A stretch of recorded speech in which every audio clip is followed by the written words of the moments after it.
Direct from the Vegas Voice television studio, it's the Vegas Voice, people and places. Anything and everything for your health, wealth, and good times. And here is the host, the publisher of the Vegas Voice, Dan Roberts. Hello again, everybody. I'm Dan Roberts, the publisher and editor of the Vegas Voice. And one of my great pleasures is to speak about, introduce, and interview our great columnist. We don't have that person today, but we're awfully close because I have with us today our People and Places columnist, and that is Mr. Sam Wagmeister. Good afternoon, good morning, good evening, Mr. Wagmeister. A couple of minutes ago, I thought I was happy to be here, but after that introduction, it's hard to tell. Sam is also our Nightlife editor, and you've been with us. Oh, it's over 12 years, I think. Isn't that amazing, though? Oh, yeah. It's really been rewarding for me. I've enjoyed it.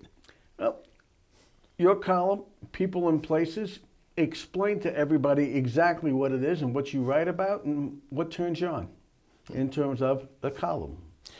Anything at Baskin-Robbins turns me on. But originally, the column started out as opening up local entertainment to our readers. So many people thought that I've got to go out and spend $100, $200 a night to see something that's top flight entertainment, when there was so much of it, and there still is so much of it around town. And, our readers they're here not on an expense account. They're homeowners whose lives are here. So I wanted them to find out avenues for their evenings so they could enjoy themselves. And that's what it started out to be. COVID, however, changed that entirely because entertainment wasn't there. It dried up. And I began telling stories of what I call heroism. It's the local small business people, the restaurateur, whatever it was, whatever business, what he was doing to scrape by, to survive, to make a livelihood, to keep the doors open. And People and Places, that's what it is. And I call these stories of heroism, and I really enjoy telling those. When you mention heroism, yet you have no background in entertainment, right? Was that your prior life? Or talk about a little bit about how you're writing and how you began.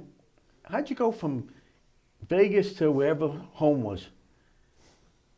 Well, in high school, I started answering the switchboard at the Chicago Tribune from 11 at night to 7 in the morning, and then I'd hop a newspaper delivery truck and hitch a ride to school.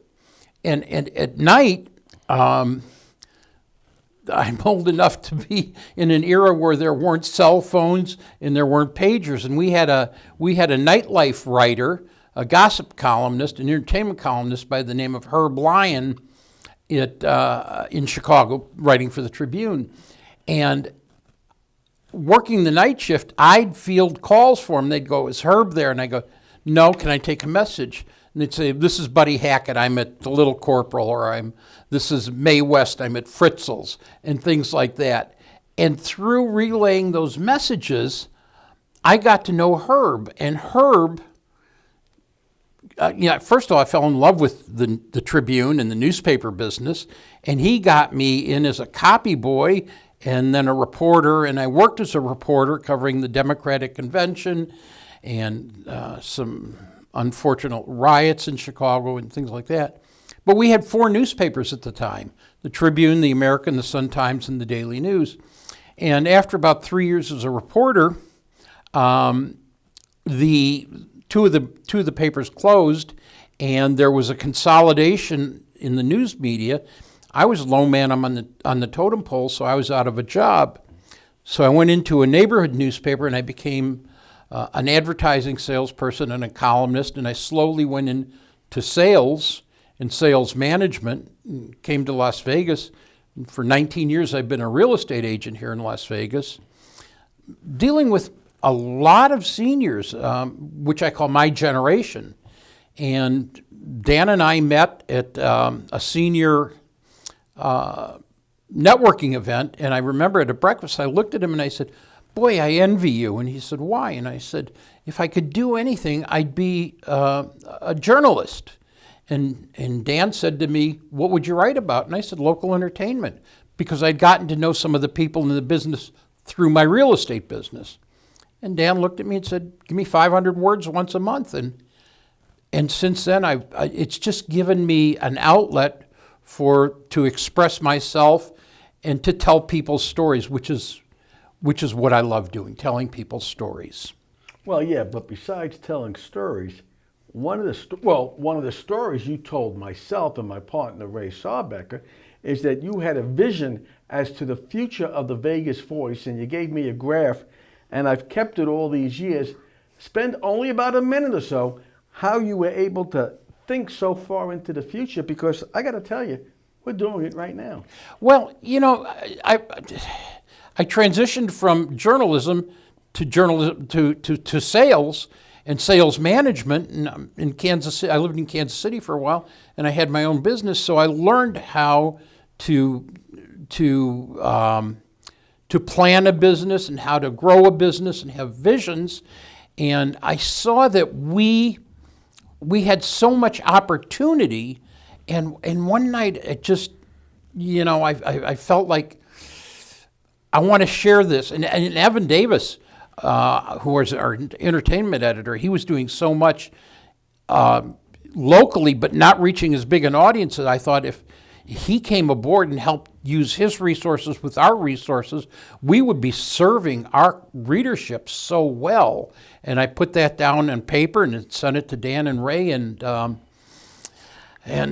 the rest is, well, here we are in a TV studio. Yeah, again, I recall when you gave me this chart and you said, "Look, we're going to do radio, we're going to do TV, we're going to do entertainment shows, we're going to do everything and anything and everything to help the senior community on this."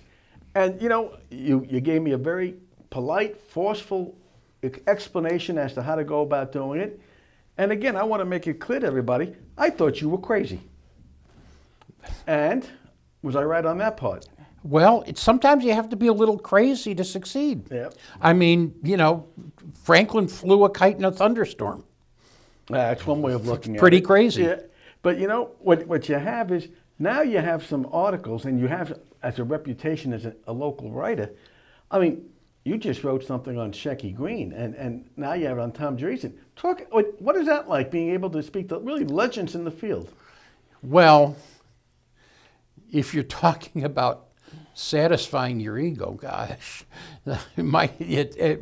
inside I'm jumping up and down and going hip hip hooray, I'm so excited.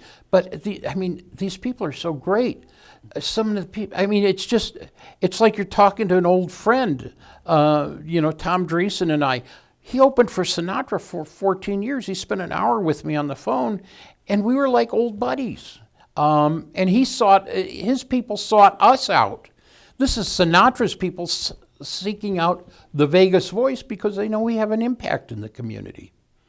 And as great as that was, you got Shecky Green. I mean, it's Shecky Green. Shecky Green is the last of the old-time Vegas guys, and the guy is a legend, and yet he's speaking with you and you're putting it together. I mean, that's pretty cool.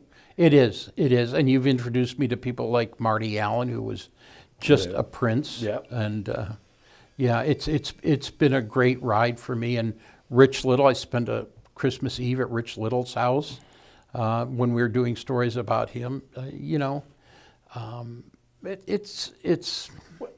the thing. People might say you're writing. Well, not that you are writing, but there's work involved. But is it work, or do you enjoy it? Do you love what you're doing when you deal with me? Yeah. I do. You can be tough, but I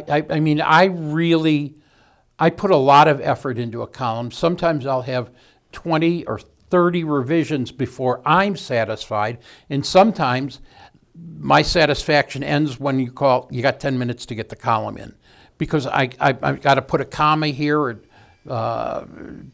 put a semicolon there. I really want to make it top notch. And so I have to satisfy myself.